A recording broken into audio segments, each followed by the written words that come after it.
हर हर महादेव। देखिए, कई बार जब इस मानव सभ्यता और मानव समाज नए विचारों के माध्यम से,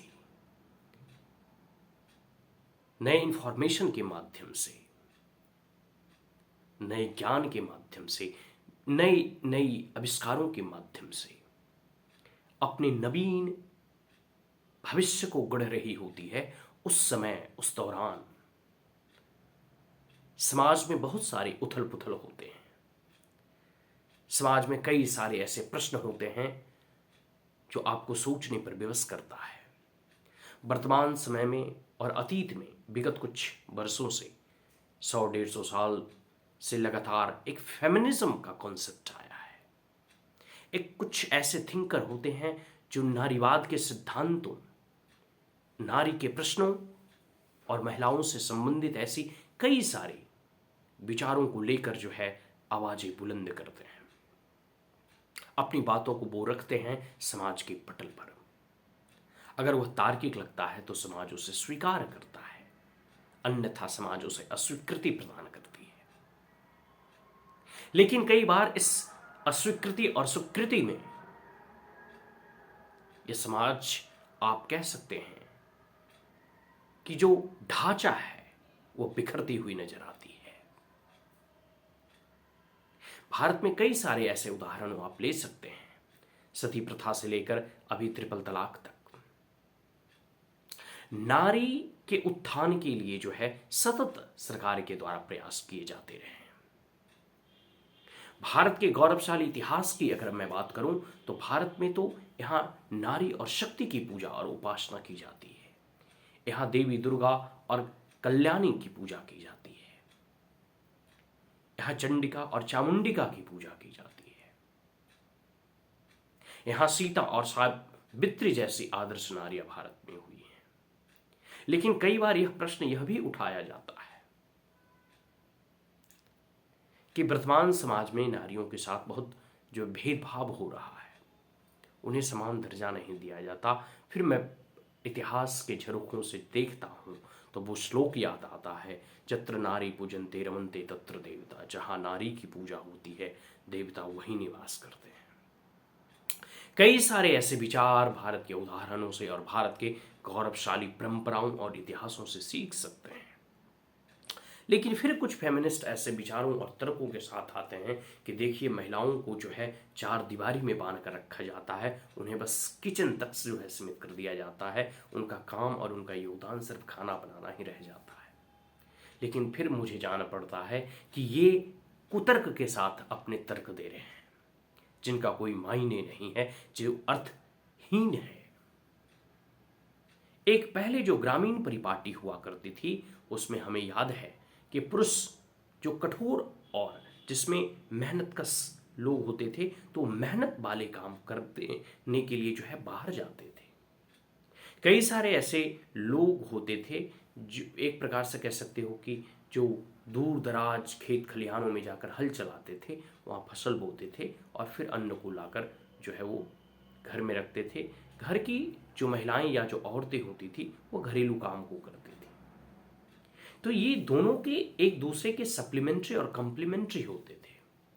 ये कोई विरोध में ऐसी नहीं है कि मतलब स्त्रियां बाहर नहीं जा सकती।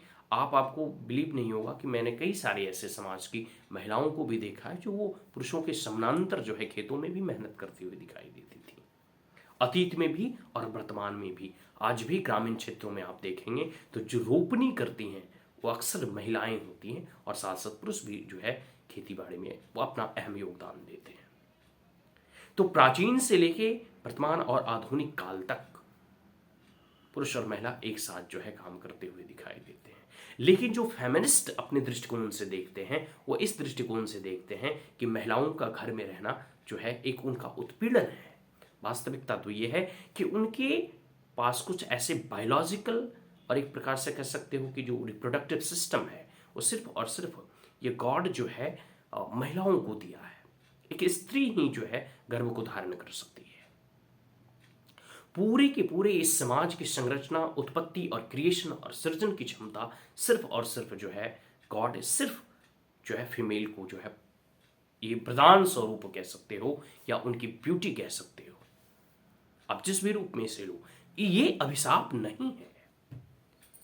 तो आप इस प्रकार से कह सकते हैं कि यह कह सकते हो प्रिविलेज मेल को भगवान ने नहीं दिया है। अब इस कुछ बायोलॉजिकल कुछ फीचर्स के कारण शायद वो घर में रहती हैं, लेकिन वो आप मान के चल सकते हैं कि वो एक ऑब्स्टेकल्स नहीं है, बल्कि वो एक कॉम्प्लीमेंट्री है। और आप देखो ना कि अभी वर्तमान युग में जब सारे एक प्रकार से कह सकते हो एजुकेशन का स्तर बढ़ता है, शिक्षा दीक्षा और अवेयरनेस के स्तर से बढ़ते हैं, इनोवेशंस के स्तर बढ़ते हैं, तो हर जगह चाहे फ्रॉम मून टू मार्स हो, जो है हर जगह वुमेन्स का रिप्रेजेंटेशन होता है।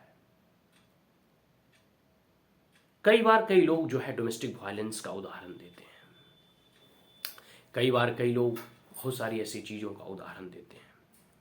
यह बातें कुछ घरों तक सीमित है और सही भी है, मैं इसे नकारता नहीं,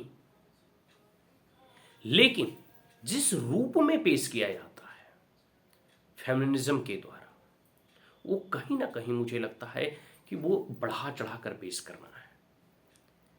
वो जो है कह सकते हो कि जो किसान खेतों में, जो पुरुष खेतों में हल चलाते हैं, उनकी यथा स्थिति और मनोदशा के बारे में आप एक बार गंभीरता से जो है विचार कीजिए। वर्तमान पुरुष जो रोड पर, सड़कों पर, बसों और भीड़ में धक्के खाते हुए, मुंबई के आप जो कह सकते हो कि डीएमयू या लोकल ट्रेन्स में आप देखो भीड़, वो पुरुष जो है सफ़र करते हुए नौकरी की तलाश में एक जगह से दूसरे जगह दर दर भटकते हैं और फिर शाम को थके हारे आते हैं घर। वो किसके लिए आते हैं? प्रश्न यही है। लेकिन यह फेमिनिज्म की नकाब को ओढ़े हुए ऐसे कुछ लोग सही मायनों में कुतर्क करते हुए दिखाई देते हैं। वो पुरुषों की बात ही नहीं करते, उनके ऊपर परिवार का, घर का, समाज का, हर चीजों का दायित्व होता है। किसी के सर पे यूं ही कुछ चीजें गढ़ देना या यूं ही कुछ आरोप लगा देना कहाँ तक तार्किक होगा? यह समाज की संरचना में हर लोगों का अहम और अमूल्य योगदान है और दोनों को साथ लेकर चलना होगा। यह राष्ट्र या फिर समाज के दो पहिए होते हैं, स्त्री और पुरुष, और यह रथ तभी संचालित होगा जब दोनों पहिए आगे बढ़ेंगे। समाज की उन्नति और प्रगति इसी पर जो है निर्धारित या एक प्रकार से कह सकते हैं कि सुनिश्चित की जा सकती है। तो ये समाज अभी किस ओर बढ़ रहा है? या जब आप कहते हैं कि डोमेस्टिक वायलेंस होता है, कहीं कहीं कई सारी ऐसी घटनाएं आप देखते हैं कि जिसमें डोमेस्टिक वायलेंस का जो मेन प्रोटोगनिस्ट या जो एक्टर होते हैं वो मेल ना होकर के फीमेल ही होती हैं। आइदर वो जो है उनके मदर इन लॉ के रूप में हो, तो वो उसको इस प्रकार से डोमिनेट करने का, अपनी बहू को जो है डोमिनेट करने का इसलिए प्रयास करती है कि उनको लगता है कि कभी हमारी सासू माँ ने भी इस प्रकार से हमें रखा था।